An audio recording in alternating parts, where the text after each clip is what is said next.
Hey, what it do, sports world? It's me again. The Winner Circle podcast with me, Ray Diggs, is here, y'all. Where passion meets performance and champions are made. I'm your host, Ray Diggs, bringing you the energy, the insight, and the mindset from across the world of sports. From the locker rooms to the big stage, this is where the real ones talk and legends rise, and the motto stays the same. Winners will always win. The Winner Circle podcast with me, Ray Diggs. We are here and we ain't going nowhere. Make sure y'all tune in because we're about to go live now. Peace. Hey, what it do, sports world, and welcome to the Winner Circle podcast. Hey, listen, man, we got a national championship prediction, the Winner Circle national championship prediction, man. It's good to be back. But listen, y'all, we got number 10 Miami facing off against number 1 Indiana. Man, listen, when I say Indiana, I never thought I would be saying Indiana playing for a college football national championship. But that's right there what we've come to. We've come to basketball teams becoming football schools. Okay, they're now blue blood in football. Kirk Cinetti has this team right here playing like they are the best team in the nation. This is the number 1 team. They've dominated all season. They beat Ohio State. They beat everybody that it is left to beat. Now they face against the number 10 Miami Hurricanes. Miami got in. A lot of people say they shouldn't have been in, but they got in. And now we're here for a national championship. This is going to be a hell of a game. This right here is two styles meet for a national championship. We got Mario Cristobal and the Miami Hurricanes versus Kirk Cinetti and his Indiana Hoosiers. This team right here, these two teams right here, one team is just balanced all the way around. The other team, they more heavy, run heavy. But both of these teams, if y'all look back a year ago, a lot of people said that Carson Beck should have been, Carson Beck was probably going to be a first round pick. Now you have Mendoza from Indiana. He is guaranteed most likely to be the number 1 overall pick in this year's draft. Now we talk about Carson Beck. Yes, he's played good. He's gotten Miami to where they are right now. But I keep saying this right here every time I talk about Miami. Miami is built like a SEC school. They have the offensive line. They have the defensive line. And if you got those two things working for you, you already know that you pretty much is going to most likely be somewhere in a semifinal or a national championship. If you got those two things, and Miami got both. They got Baines on the defensive side. They got an offensive line that can get real physical. But guess what? Indiana is the same way. They have an offensive line and a defensive line. And let me just say this right here. For the people that's always out here trying to find things wrong with teams and say, oh, well, they got everybody, their average age of Indiana's roster is 23. Well, hell, that's the new age of college football. We get that now. So we don't want to hear that is the reason why they are playing right now is because of the average age of their roster. They've dominated. They've gotten here. They did the same thing last year. They had a hell of a team last year. And with NILs and all of these kids staying in college 4 or 5 years, guess what? This is the new age of college football. So a lot of teams should look at what they're doing. And if you look at both of these teams' rosters, both of these teams damn near have this identical when it comes to age. They're almost identical. Okay. I think Miami got about 14 players that's at 23 years old. They have probably about 8 players, and it's the same thing with Indiana. This team is identical when it comes to age. So we're not going to let y'all use that is the reason why Indiana is here and why they've dominated all season. Now, these two teams right here, can Miami pull the upset? Because that's exactly what it'd be if Miami, the number 10 seed, comes in here and beat Indiana, the number 1 seed, out of the Big Ten, ACC school, pulling it off. It'll be an upset. Yes, they can. But the margin is going to be thin if they're going to do it. Miami have a very explosive offense. They got a running game. They got the passing game. They got Carson Beck, who at the beginning of the year, he was making a lot of mistakes, throwing a lot of interceptions, threw 3 interceptions in one game. But in this college football playoffs, he's played mistake-free football. And also, it helps that you have a running game with Fletcher that can pretty much offset. They don't depend on him like I thought they would be dependent on him. And then you have to look at the wide receivers. Malachi Tony, the true freshman. He's probably the best true freshman in all of college football. This kid is a big play waiting to happen. But when you look at the Indiana defense, I think Indiana defense can pretty much match up. I think that they have the type of players that can just say, you know what, we're going to put you on Malachi Tony, and I want you to shut him down. Now, do I think they're going to shut down Malachi Tony? I don't think they're going to shut him down. But I do think this right here, I think they have a perfect combination of cornerbacks that can pretty much contain him and not let him make the big plays. When I watch Indiana play, it reminds me, I'm not saying it's like their defense is kind of like Houston Texans defense. What I mean by that is they don't miss a lot of tackles. See, Ole Miss's biggest issue was missing tackles. That was Ole Miss's biggest issue. If Ole Miss could have just made a tackle and not missed 10 or 12 tackles, we'll be talking about Ole Miss right now. But the reason why we're talking about Miami is because Ole Miss could not do what Indiana can do. Indiana can make tackles. And that's why I think that this right here is a very intriguing game. Miami, when they get in the red zone, they're going to have to score a touchdown. They're going to have to score touchdowns. They're not going to be able to beat Indiana with field goals. They're going to have to score touchdowns. And on the defensive side of the ball, they got to be very physical. Now, the thing with Indiana is Indiana wants to run the ball. Indiana's going to run that football, and they're going to make it so when Mendoza, when he makes the throw, he gets a nice play action. And they don't have big name receivers. I think and I said this right here weeks ago when they played against Alabama, they don't have the aura. They don't have that aura receiver that you like, that guy's going to be a first round pick. They got a bunch of receivers. They got a bunch of receivers that's just going to come out there and play football. Their receivers, besides Omar Cooper, none of them probably going to go in the first 3 or 4 rounds. They're going to get they got some practice squad guys that you're going to get that's going to work their way on an NFL team. But I'm going to tell you what they have. They have football players. And I'd rather have a football player over a player that's going to be, hey, yeah, that guy there is going to be a first round draft pick. Because if you got 4 wide receivers that's football players, these dudes, you know what you're going to get from them every single game. You know what you're going to get from them. And I'm going to tell you something. Mendoza knows where to put the ball at for these receivers. And this right here going to be very difficult to stop for Miami because his back shoulder throws, I think that it's probably one of the best I've seen out of a college quarterback in a very long time. And he puts it on the money for these big body wide receivers. Or when he goes play action, takes it to the running back and he goes play action to those big physical receivers that knows how to run routes. It's very difficult for teams to stop that. And I honestly feel like if he can do that, I think that this team right here. Now, do I think this game right here is going to be kind of like the last game against Oregon? I don't think it's going to be a blowout. But if Miami comes out here and make mistakes, Indiana don't make a lot of mistakes. They just don't make mistakes. Kirk Cinetti has this team playing mistake-free football. They don't turn the ball over. And this game right here is going to come down to whoever. And I think that Indiana has more room for they have more room for error than I think Miami do. I think Indiana can come out there and turn the ball over 2 times and still win the game. But I don't know if Miami can turn the ball over twice and win the game. I can see this game right here being Indiana turn the ball over twice and win by 14 points. You see, I don't know if Miami turn the ball over 2-3 times, if they'll even be in the game. And that's why I said this game right here is going to be the level. The margin of error for Miami is razor thin. These 2 teams right here, like I said, they're very even match. Both of these teams got something in common. Both of these teams beat Ohio State.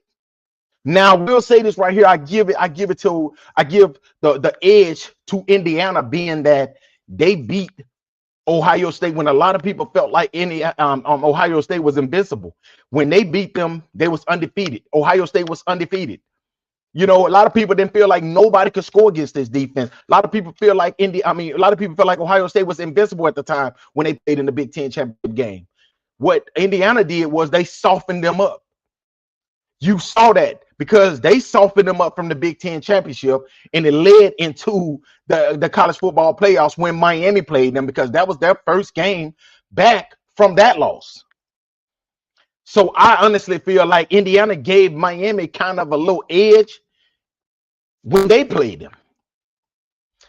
When I say that this team right here has been battle tested, I know that Miami is battle tested. I think Miami's had the hardest college football playoffs of any of these teams. You know, going to play who they played all. I mean, they've pretty much been on the road the whole entire playoffs. Now they're going to play it inside their home stadium, even though I don't think it's going to be a home field advantage, because when I look at Miami games, they never have home field advantage. Like when you go to Tennessee at Neyland Stadium, or you go to Texas A&M, or you go to down there to the Swamp at Florida on a Friday night. I mean, on a Saturday evening, a Saturday night. They're not going to have that type of advantage like we think, because the tickets are like $6,000. So it's going to be casual fans. It's going to be fans that got money that's going to be in the stands, not fans that actually love the game. Like, you know, when you go to a regular college football game, those are your fans. Those are the fans that's at almost every game. These type of fans right here is going to be more who can afford the ticket, tickets. And that's why I don't think Miami is going to have a big advantage. Hell, I can honestly see Indiana fans taking over like they did in the college football, in the Peach Bowl, in the game against Oregon. I can honestly see their fans taking over like they took over that. It was like 80-20. So this game right here, I don't think the crowd is going to be a factor, because normally national championship games, college football playoff team games, you don't have really a big advantage. Now Indiana did have an advantage fans wise in their college football playoff game against Oregon, but this game I don't think it's going to be more of an advantage. Indiana, like I said, they are battle tested. They went down there to Autzen Stadium early in the season, a rainy night at Autzen, Oregon, Indiana. The game was tied at 20 late in the fourth quarter when Indiana went on a 10-0 run, ended up winning the game 30-20. Now, they went into the Big Ten championship and they beat a very good undefeated Ohio State team. So this team is battle tested. They went down to Penn State earlier in the season when Omar Cooper caught the game winning touchdown for and pretty much sealed the game. So this team right here is more battle tested than any team that I've seen in a really long time. Honestly, even going back to the 2019 LSU Tiger team, I don't think that they was more. I don't think they was tested as much as this Indiana team. And that's why if I'm looking at this game, so if I'm gonna look at this game right here from how I look at it, I think Indiana can win this game by 2 touchdowns. Honestly, do I think they'll win this game by 2 touchdowns? I don't think they will, but I can honestly see them winning this game by 2 touchdowns or more, just because of how good this team has been. Now, I also can say, you know, when I look at the Miami Hurricanes defensive line, this is an NFL defensive line right here. They got NFL defensive tackles. They got NFL defensive ends in this game, and they can make it very uncomfortable for Mendoza back there. But I can't. But still, when I look at Indiana's offensive line, I'm like, they are underrated. They are a very underrated offensive line. They got guys over there on that offensive line that's come from Notre Dame, these big schools like that. So when I look at this game right here, this is a very evenly matched game. It's an evenly matched game, but I feel like Indiana is clearly the better team, and they have the better coach. If I just was going to war with a coach, right, and I war in it, but if I was going to war with a coach, right, I would say it would have to be Curt Cinetti, because I think Curt Cinetti is not going to put his team in position to lose a game. Now, I've seen Mario Cristobal put his team in position to lose games. That's another reason. If I go top to bottom, starting off with the head coach all the way down to the kicker, Indiana's clearly the better team.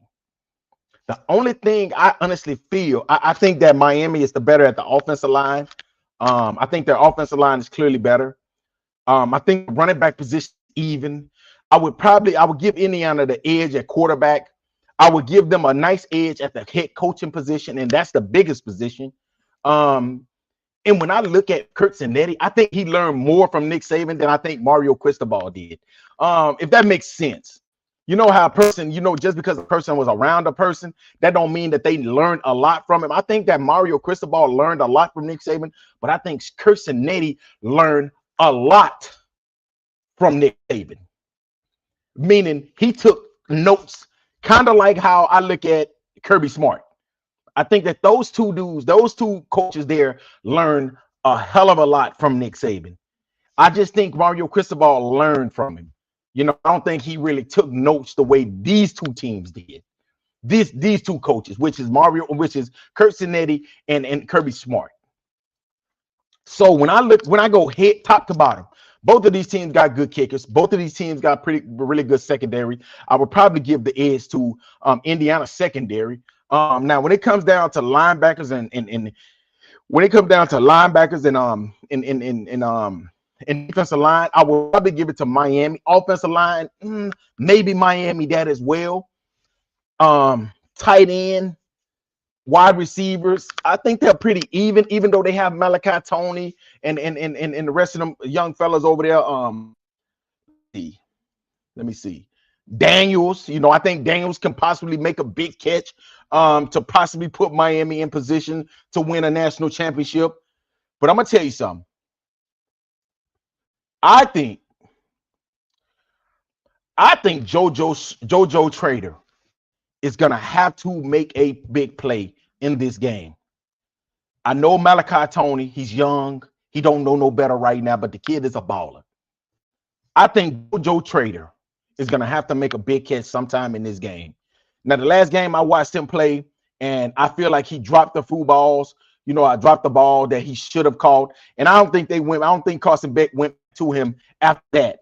So I think that he's gonna have to make a big play in this game, and possibly soften up this Indiana secondary. Now, I can also see Charlie Becker and Omar Cooper. They're difficult, man. They're very difficult to stop. Indiana has some very difficult wide receivers to stop. They're big. Elijah Sorrett, he's just 6'2" receiver, very big body. When you look at these receivers from Indiana, like I said, Charlie Becker, he's 6'4", he's 6'4". They have some big receivers, man. And then you have Omar Cooper, he's 6 foot, very physical wide receiver as well. I think that he can possibly get open for a big play. But when I look at Indiana's running backs are small and very hard to stop. Fletcher is a big physical running back. He can run it. Singleton, he's a very physical running back. This game right here, like I said, it's gonna come down to whoever can avoid the big mistakes. And like I just said before, if I just had to just look at these teams from top to bottom, I gotta go with Indiana. I think Indiana will win the national championship. I've been going against them the whole entire playoffs. I gotta go with Indiana. And I know people probably thinking like you're just trying to jinx Indiana because you don't want the Big Ten to win the national championship. Listen, the Big Ten has caught up or maybe even surpassed the SEC. And everybody know I'm an SEC guy. I'm going to go with the Indiana Hoosiers winning the national championship 34-24. I think that I think it'll be a close game through the first 3 quarters. And then, like I said, I think Indiana will pick it up in the later parts of the game and somehow make a big play to pretty much seal this game. And I think they'll win this game by 10 points. Like I said, I think Miami will land some big explosive plays, but I think Indiana's consistency through 4 quarters will be the difference. And I saw this right here when they went to Oregon and played early in the season. I think that consistency through 4 quarters was the reason why they beat Oregon. And I think that it'll ultimately be why they will win this game and win the national championship. And like I said before, y'all, I feel like these teams, we're going to have a great national championship. I think it's going to be a hell of a game. I think that both of these teams deserving to be here. And that's why I'm happy that college football is in a better place, because we got teams Indiana playing in the national championship. And then you got Miami that's back. People that know me, growing up, I used to love Miami players. I never was a real big Miami Hurricanes fan, but I love their players like Andre Johnson, Vince Wilfork. Sean Taylor is my favorite player in all of college and all of football, honestly. May he rest in peace. And so Clint Portis, man, hey, Willis McGahee, like those players right there, man. I love those Miami Hurricanes players, and that's why I'm so happy with seeing Miami back, back to where they belong. Miami deserved to be right here where they are right now, and I think the NIL did this. And Also, man, I was gonna do another. Actually, I'm gonna do another podcast about NIL, how I feel about it.